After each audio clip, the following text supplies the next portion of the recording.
Thank you very much, Madam Chair. It's an honor to be with all of you this morning. Appreciate the opportunity to come before you first today with Senate Bill 2721.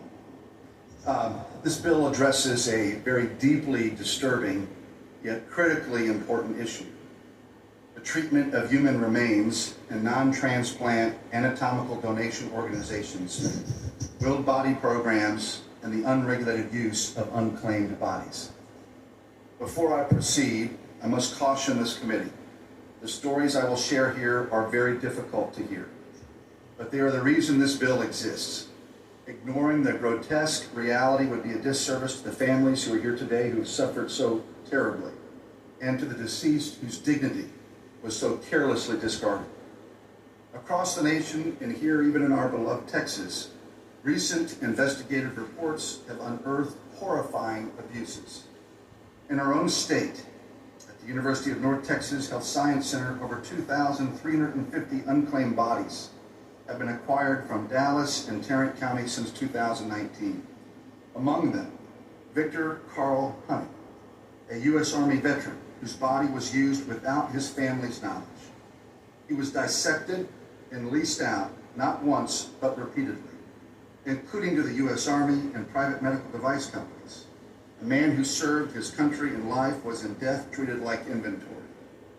Another man, Oscar Fitzgerald, died with no expectation that his body would be mishandled. His family learned months later that he had been donated and used without consent. When they tried to reclaim his remains, they were told the school wasn't finished with him yet. Only after his body was leased out twice did they receive his cremated remains in a shipping bill. Let that sink in for a moment. Not only do they receive only pieces of their loved one, but they were charged for his fragmented return. The story of Oromar Villegas, just 21 years old, and the victim of a brutal murder, is particularly haunting to me.